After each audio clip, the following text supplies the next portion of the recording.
क्या हुआ ऋचा बहू, तुम रो क्यों रही हो बेटा? क्या बात है? अभी तो तुम खुश थे, अचानक से ऐसा क्या हुआ जो तुम रोने लगी? क्या हुआ बेटा, बताओ मुझे। क्या मयंक ने तुम्हें कुछ कहा है? बताओ, यदि उसने तुम्हें कुछ कहा होगा तो मैं उसी कान पकड़कर तुमसे माफी मंगवाऊंगी। बताओ बेटा, क्या हुआ? नहीं मम्मी जी, मयंक जी ने मुझे कुछ नहीं कहा है। आपको तो पता है, आज मेरे इकलौते भाई की शादी है जिसमें मेरे मम्मी पापा ने मुझे नहीं बुलाया है। मेरा बरसों से अरमान था कि मेरे भाई की शादी होगी, उसमें मैं ऐसे कपड़े पहनूंगी, इस फंक्शन में ऐसी ड्रेस पहनूंगी। मैंने कितने सपने संजोए थे, लेकिन मम्मी सब सब सब अरमान मेरे पानी में फिर गए। मम्मी जी, मैं क्या कुछ सोचती थी, लेकिन मेरे एक फैसले ने सब कुछ बर्बाद कर दिया, सब कुछ बर्बाद कर दिया। मम्मी जी बेटा, हम तुम्हारी तकलीफ अच्छे से समझ सकते हैं। तुम्हारे दिल पर क्या बीत रही होगी। तुम्हारे इकलौते भाई की शादी है आज और तुम ही नहीं जा पा रही हो। हम जानते हैं बेटा, तुम्हारे अंदर क्या बीत रही है। मम्मी जी प्लीज मम्मी जी, आप कुछ ऐसा उपाय बताइए जिससे मैं अपने भाई की शादी में जा सकूं। मेरा बहुत अरमान है मम्मी जी, बहुत अरमान है। इसके बाद ये मौका जीवन में फिर कभी नहीं आएगा मम्मी जी, कभी नहीं आएगा। मुझे नितिन की शादी में जाना है मम्मी जी, मुझे नितिन की शादी में जाना है। हम जानते हैं बेटा कि इसके बाद तुम्हारे जीवन में ये मौका कभी नहीं आएगा, लेकिन बेटा हम तुम्हारी खुशी के लिए सब कुछ करने को तैयार हैं। बस हमसे तुम ये मत बोलो कि तुम अपने मायके जाना चाहती हो। देखो बेटा, तुम भी अच्छे से जानती हो कि हमारी तरफ से तो कोई रोक टोक नहीं है। तुम जब चाहे तब अपने मायके जा सकती हो, लेकिन बात तुम्हारे मम्मी पापा की ही है। तुम्हारे मम्मी पापा खुद ही नहीं चाहते हैं कि तुम उनके घर आओ। हाँ मम्मी जी, मैं जानती हूँ, मेरे एक फैसले ने मेरे मम्मी पापा भाई सबको मुझसे दूर कर दिया, सबको मुझसे दूर कर दिया। लेकिन मैं भी क्या करती मम्मी जी, मैं मयंक जी को बहुत प्यार करती थी और मम्मी पापा को ये बात पता भी थी। मैंने मयंक जी को उनसे मिलाया भी था। मम्मी पापा को ये बात बहुत अच्छे से पता थी कि मैं मयंक जी से बहुत प्यार करती हूँ और शादी करूंगी तो सिर्फ उन्हीं से करूंगी। इस बात के लिए मैंने मम्मी पापा जी से बात भी कर ली थी। मयंक जी से मिलने के बाद उन्होंने हाँ भी कह दिया था कि हाँ, इस लड़के से तुम्हारी शादी करवा देंगे। लेकिन मम्मी पापा पर बहुत विश्वास था मुझे। मैं सोचती थी कि मेरे मम्मी पापा मेरी खुशी के लिए सब कुछ करने को तैयार हैं, क्योंकि मैं जानती थी मेरे मम्मी पापा मुझे बहुत प्यार करते हैं। मुझे यकीन था उनके ऊपर। लेकिन मम्मी जी, विश्वास तो मेरा तब उठ गया उनके ऊपर से जब वो मेरी शादी धोखे से किसी लड़के के साथ करवाने जा रहे थे। मुझे ये कहकर उन्होंने मेरे मामा जी के घर लेकर गए थे कि मामा जी के घर एक बहुत बड़ी वास्तु की पूजा है। जब मामा जी के घर पहुंचे तब मुझे ये पता चला कि वहाँ पर मेरे रास्ते के लिए पहले से ही मेहमान आए हुए हैं और वहाँ मेरी तुरंत में ही शादी करने के लिए तैयारियां चल रही थी। ये सब कुछ जानकर रिश्तों पर से मेरा विश्वास ही उठ गया। बस इसी कारण से मैंने मयंक जी को फोन किया और मयंक जी के साथ रातों रात में शादी कर ली। और मैं जानती हूँ कि मैंने ये जो फैसला लिया है बहुत सही है। मयंक जी मेरे लिए बहुत बहुत महत्व रखती हैं, वो मुझे बहुत खुश रखते हैं। मैं इस बात को बहुत अच्छे से जानती हूँ। बस दुख इस बात का है कि मेरे मम्मी पापा इस बात को समझ नहीं पाए और उन्होंने मेरी मर्जी के खिलाफ जाकर मेरी शादी करानी चाहिए, वो भी मुझे धोखे में रखकर। इसी बात से मम्मी पापा नाराज हैं और उन्होंने मुझे त्याग दिया है। बस यही कारण है मम्मी जी। मैं तो सब कुछ जानती हूँ बेटा कि किस कंडीशन में तेरी और मयंक की शादी हुई है, लेकिन बेटा अब कर ही क्या सकते हैं जब तेरे मम्मी पापा तुझे चाहते ही नहीं है कि तू उनके घर आ जाए। तो उनके लिए मरे समान हो गई है, तो अब इसके लिए कोई क्या कर सकता है। देख बेटा, समय का इंतजार कर, हो सकता है एक समय के बाद सब कुछ ठीक हो जाए। बेटा तू शांति रख, धीरज रख। ये जो आज समय जाएगा ये जीवन में फिर कभी नहीं आएगा मम्मी जी, कभी नहीं आएगा। मैं चाहकर भी कुछ नहीं कर सकती हूँ, कुछ नहीं कर सकती हूँ। चुप हो जा बेटा, चुप हो जा। देख मयंक भी आ गया है। मयंक बेटा तू ही समझा इसे, तू ही समझा सकता है। हमारी बात तो सुनेगी नहीं है, देखना रोए जा रही है बस। ऋचा, मैं जानता हूँ कि तुम्हारे इस तरह रोने का कारण क्या है।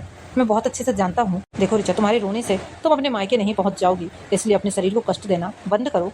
तुम्हारी हालत ऐसी है कि तुम्हें अभी रोना बिल्कुल भी स्वास्थ्य के लिए ठीक नहीं है। तुम माँ बनने वाली हो, तुम्हारे रोने का असर तुम्हारे और हमारे बच्चे के ऊपर भी पड़ेगा, इसलिए खुश रहो बस। तुम्हें किस चीज़ की कमी कर रहा हूँ मैं? तुम्हें हर समय खुश रखने की कोशिश करता हूँ। मैं जानती हूँ मयंक जी कि आप मुझे बहुत खुश रखते हैं। मुझे आपकी तरफ से, मम्मी पापा जी की तरफ से कभी कोई शिकायत नहीं हुई, लेकिन आज मेरा बहुत ज्यादा मन भर गया है। मुझे बस ऐसा लग रहा था कि मैं अपने भैया की शादी में चले जाऊँ, लेकिन आप यदि मेरी बस में होता तो किसी भी हालत में मैं तुम्हें तुम्हारे मायके जरूर लेकर जाता। प्लीज ऋचा, तुम रोकर अपने और अपने बच्चे की सेहत पर बुरा प्रभाव मत डालो प्लीज़। मेरी रिक्वेस्ट है तुमसे। तुम्हारे मम्मी पापा की इच्छा के खिलाफ जाकर जो हमने शादी की है उसका परिणाम यही है। यही सोचकर अपने मन को तसल्ली दे दो। मयंक के समझाने पर और अपनी सासू माँ के समझाने पर ऋचा समझ जाती है और फिर वो अपने मायके जाने की जिद नहीं करती है। उधर ऋचा के भाई की शादी भी हो जाती है, घर में बहू आ जाती है और शादी बहुत धूमधाम से होती है। क्या बात है नितिन जी, आप इस तरह उदास क्यों बैठे हुए हैं और ये मोबाइल में किसकी फोटो देख रहे हैं आप? क्या हुआ नितिन जी? रितु, आज मुझे अपनी बहन की बहुत याद आ रही है। मैं अपनी बहन की तस्वीर देख देख कर बहुत उदास हो रहा हूँ। मेरी बहन ऋचा, कितने अरमान सजोए थे उसने, कितने सपने देखे थे कि मैं अपने भाई की शादी में ऐसा डांस करूँगी, ये करूँगी, वो करूँगी। दिन रात बस यही सपने संजोती थी वो। जब जब मेरे रिश्ते के लिए बात चलती थी, जब जब मेरे लिए कोई रिश्ता आता था तो बस उसकी बातें शुरू हो जाती थी। बस वो अपने दिमाग में यही सब सोचती थी कि ये साड़ी पहनूंगी, ये ड्रेस पहनूंगी, ऐसा डांस करूंगी, यहाँ से शादी होगी, वहाँ से शादी होगी। ना जाने क्या कुछ बातें करती थी। उसने कभी ऐसा सोचा भी नहीं होगा कि वो अपने इकलौते भाई की शादी में कभी शामिल भी नहीं हो पाएगी। उसकी किस्मत में भी ऐसा क्या लिखा हुआ था। काश मम्मी पापा मयंक और उसकी शादी के लिए मान गए होते और उसके साथ इतना बड़ा धोखा ना किया होता तो शायद आज हमारे साथ हमारी शादी में हमारी बहन ज़रूर शामिल होती। मैं अपनी बहन को बहुत प्यार करता हूँ। मैं जानता हूँ कि आज मुझे कितना बुरा लग रहा है कि मेरी बहन मेरी ही शादी में शामिल नहीं हो पाई तो ऋचा के दिल पर क्या बीतती होगी। मैं जानता हूँ वो बहुत परेशान होगी, बहुत रोती होगी। वो मुझे बहुत प्यार करती थी, मेरी इकलौती बहन थी वो, और मैं भी उसका इकलौता भाई हूँ। नितिन जी, जब आप ऋचा दीदी को इतना प्यार करते थे तो फिर उनकी शादी के लिए आपने मम्मी पापा से बात क्यों नहीं की? उनकी मर्जी के खिलाफ क्यों शादी करने के लिए गए थे मम्मी पापा जी? आपने उन्हें समझाया नहीं? रितु, तुम्हें क्या लगता है, क्या मम्मी पापा की इच्छा के खिलाफ कोई इस घर में जा सकता है? कभी नहीं जा सकता। तुमने अभी मम्मी पापा को जाना ही क्या है। मम्मी पापा अपने निर्णय में बिल्कुल अड़े खड़े रहते हैं। उन्हें बिल्कुल भी अपने स्थान के खिलाफ जाकर किसी भी प्रकार का काम करना बिल्कुल पसंद नहीं है। ऋचा हमारी इकलौती बहन थी। हमारे मम्मी पापा ने उसे बहुत लाड़ प्यार से पाला था, लेकिन किस्मत को शायद यही मंजूर था। तो मम्मी पापा जी क्या चाहते थे कि ऋचा दीदी की शादी कैसे परिवार में होनी चाहिए? क्या मयंक जीजू उनके हिसाब से ठीक नहीं थे?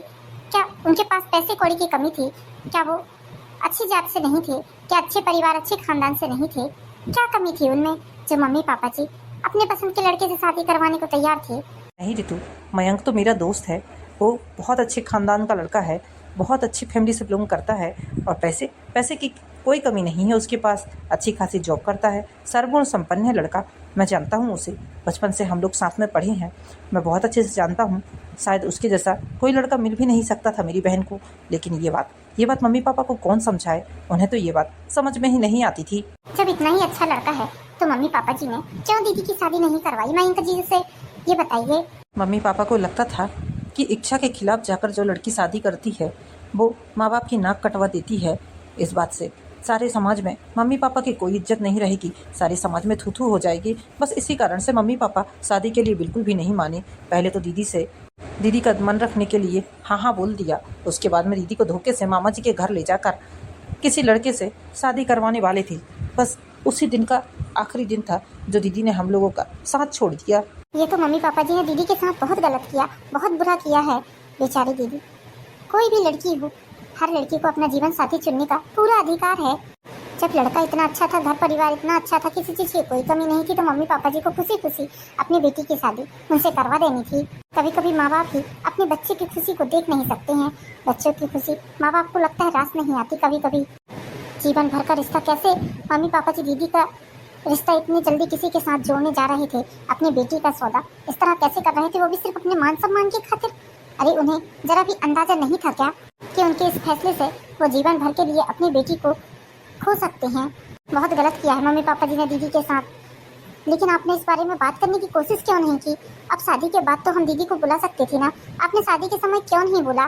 तुम्हें क्या लगता है रितु, क्या मैंने बोला नहीं होगा? मैंने मम्मी पापा से बहुत बार रिक्वेस्ट की कि दीदी को हम यहाँ ले आते हैं, ऋचा को हम यहाँ ले आते हैं, मेरी शादी में उसे शामिल होने दीजिए। लेकिन मम्मी पापा ने साफ साफ इनकार कर दिया और बोल दिया कि यदि शादी के लिए तुमने हमें फोर्स किया कि हम ऋचा को बुलाएं तो हम भी इस शादी में शामिल नहीं होंगे, और फिर उसके बाद में जो होगा तुम देख लेना। बस इसी कारण मैं मजबूर हो गया और मैं चुपचाप रहकर अपनी शादी की तैयारी में लग गया। मैं अपनी बहन को बहुत प्यार करता हूँ। मुझे तो अपनी बहन के बिना रहना कभी सोचा भी नहीं था मैंने कि मैं अपनी बहन से इस तरह दूर हो जाऊंगा। मैं आपसे वादा करती हूँ कि आपकी बहन को आपसे जरूर मिलाऊंगी।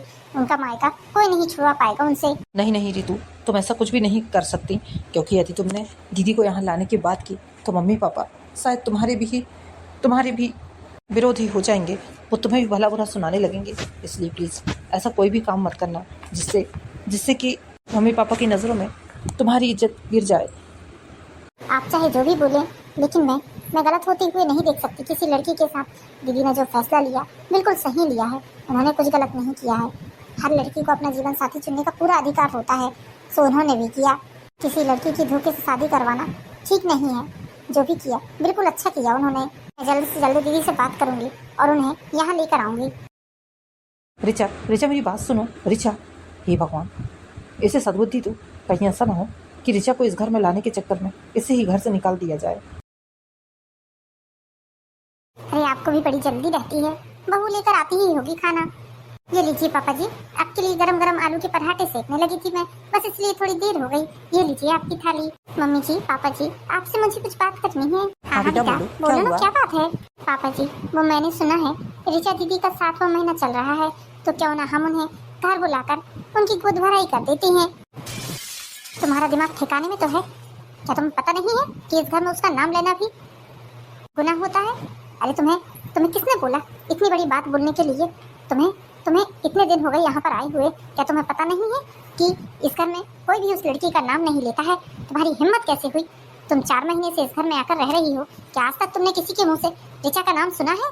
इसलिए तो मम्मी जी, इसलिए तो मैं सोच रही हूँ कि दीदी को यहाँ बुलाकर हम लोग उनकी गोद भराई कर देते हैं, ताकि उनका इस घर में आना जाना फिर से शुरू हो जाए। आखिर वो इस घर की बेटी है, इस नाते हमारी दीदी का इस घर में आना जाना बनता है। बहू, यदि तुमने इस लड़की के बारे में एक शब्द और निकाला तो हमसे बुरा कोई नहीं होगा। हम भूल जाएंगे कि तुम हमारी बहू हो।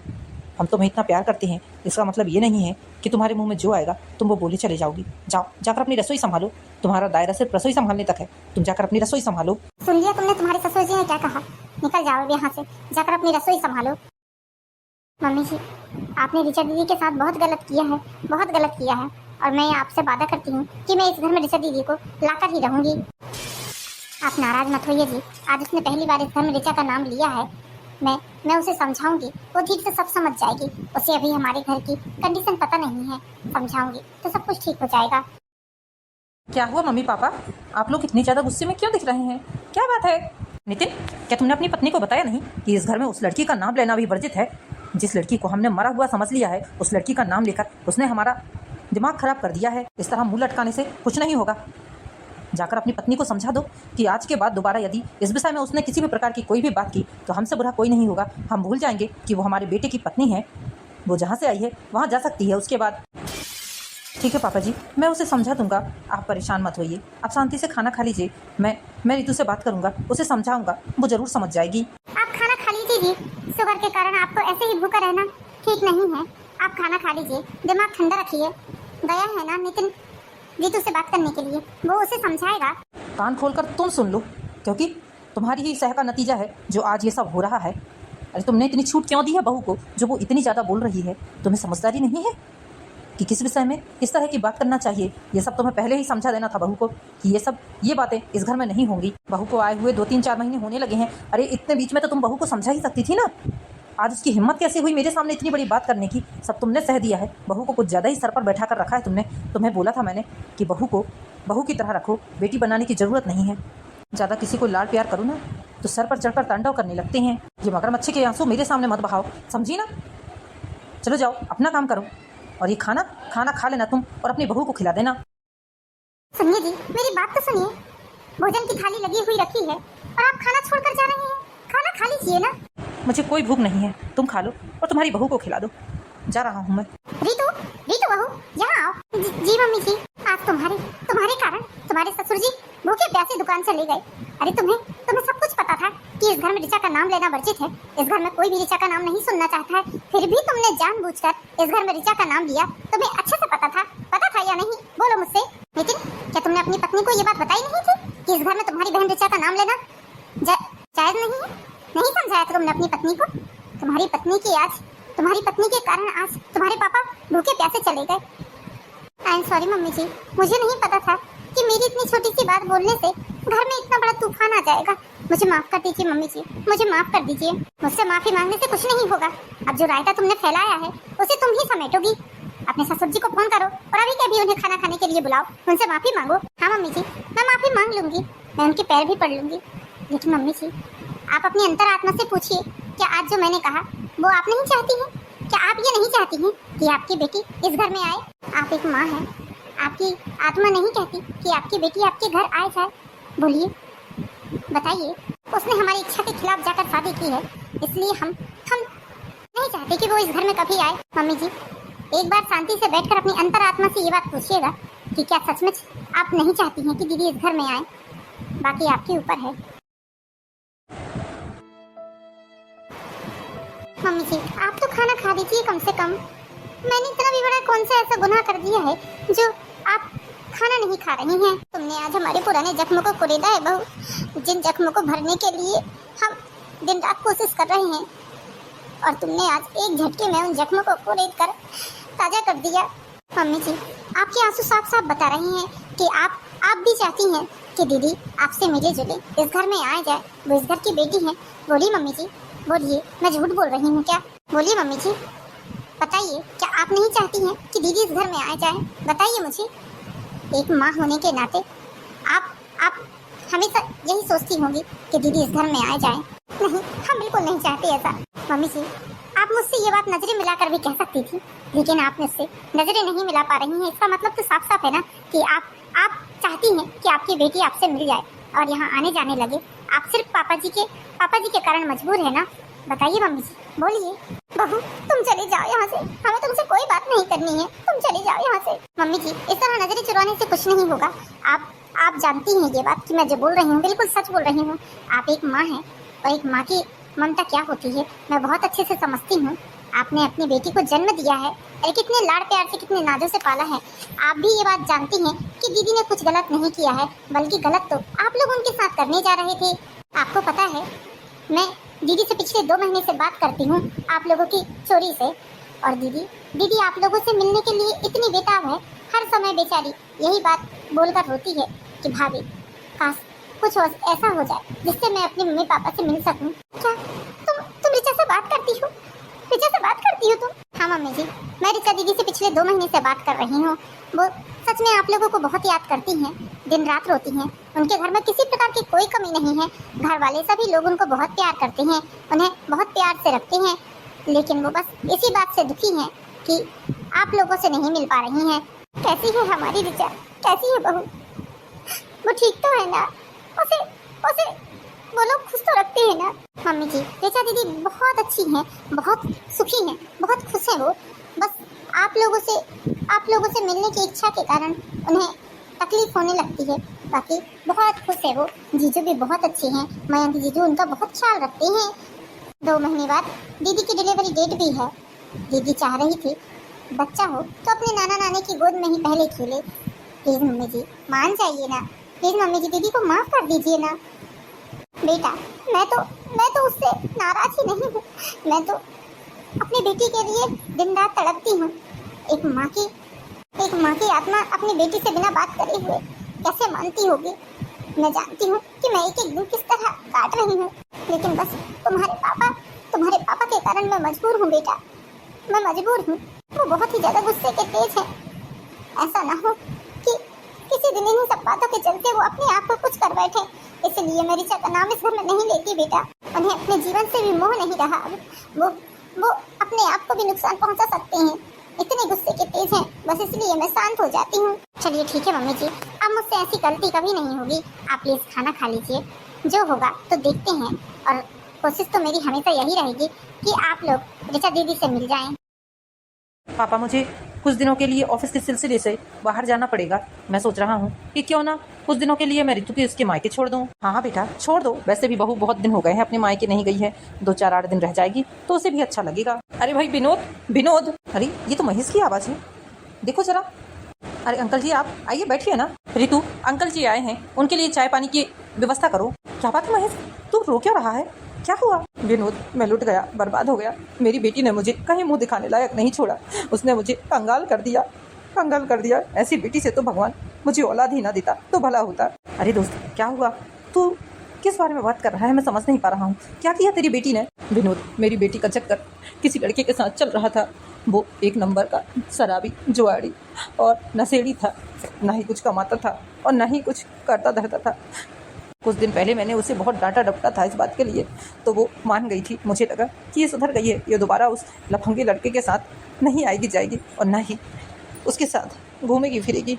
लेकिन मुझे क्या पता था कि मेरी बेटी, जिसे मैंने इतना प्यार किया, इतना लाड़ किया, जिसे मैंने इतने नाजों से पाला, उस लड़की के कारण मैं पूरा कंगाल हो जाऊंगा। अरे लेकिन हुआ क्या? क्या बात है? खुलकर बता। विनोद, मेरी बेटी ने रात को सारे घर वालों को दूध के साथ नशे की गोली दे दी, नींद की गोली दे दी, जिसके कारण हम सभी लोग रात को बेसुध सोए रहे। और मेरी बेटी ने तिजोरी से सारा पैसा, सारे गहने जेवर, सब कुछ लेकर उस लड़के के साथ फरार हो गई। क्या बात कर रहा है रमेश? साक्षी ने ऐसा किया? इतना बड़ा धोखा दिया तुझे? हाँ यार, उसने मेरे साथ ऐसा किया। मैंने बरसों से जो पैसा इकट्ठा किया था, एक एक रुपये मैंने जोड़ कर तिजोरी में इकट्ठा किया था। मुझे क्या मालूम था कि मेरी ही बेटी घर की चोर निकलेगी। मैं बहुत बहुत पछता रहा हूँ। तू बहुत खुशकिस्मत है यार कि तेरी बेटी ने, चलो जैसे भी शादी की, मनपसंद की, जो भी की, लेकिन उसने इतना खराब काम तो नहीं किया, इतना बेकार काम तो नहीं किया। अपने बाप भाई की तिजोरी तो खाली नहीं की। तू बहुत खुशकिस्मत है यार, जो तुझे इतनी प्यारी बेटी भगवान ने दी है। आज उसने यदि अपने लिए जीवन साथी चुना भी है तो वो किसी प्रकार से परेशान नहीं है। भगवान की दया से उसका पति भी अच्छा खासा कमा रहा है, अच्छी घर परिवार में, अच्छे खानदान में उसने शादी की है। लेकिन एक मेरी बेटी है जिसने मेरी नाक कटवा दी और मुझे कंगाल कर दिया। बड़ी बेचैनी हो रही थी। अब तुझे तो सारी बात बताता हूँ मैं, इसलिए मुझे रहा ही नहीं गया। बस मैं तुझे बताने चला आया। मैं जा रहा हूँ, मुझे पुलिस स्टेशन जाना है। अंकल जी, सुनकर बहुत दुख हुआ, लेकिन अंकल जी, मेरी यदि किसी प्रकार की भी कोई आपको ज़रूरत पड़े तो आप मुझे बेझिझक एक फ़ोन कर दीजिएगा। हाँ बेटा, कर दूंगा। देख रहे हैं पापा जी आप आज अंकल जी के साथ क्या किया उनकी बेटी ने।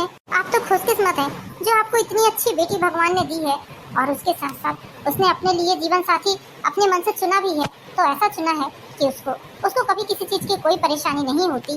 प्लीज पापा जी, आप दीदी को माफ कर दीजिए, एक बार उनकी गलती को भुला दीजिए, प्लीज पापा जी। हाँ बेटा, आज मुझे अपनी गलती का सचमुच बहुत एहसास हो रहा है। मैंने बहुत बड़ी गलती की है जो अपनी बेटी को अपने आप से दूर रखा। बेटा, तुमने इस बात का एहसास आज मुझे दिला दिया है। सचमुच मैं बहुत खुशकिस्मत हूँ जो भगवान ने मुझे इतनी प्यारी बेटी और इतना प्यारा बेटा दिया है। मेरे घमंड और मेरे अहंकार के चलते मैंने अपनी बेटी का त्याग कर दिया था। मैं बहुत बदकिस्मत हूँ जो भगवान ने मुझे इतनी प्यारी बेटी दी और मैं उसकी कद्र न कर पाया। बेटी, तू अभी फ़ोन लगा मेरी बेटी को और उसे यहाँ बुला। मैं अपनी बेटी रिचा से मिलना चाहता हूँ। उसे गले से लगाकर उसके लिए रोना चाहता हूँ। अपनी बेटी की मैं अब यहाँ गोद भराई करूँगा। फ़ोन ला और मुझसे फ़ोन में बात करवा।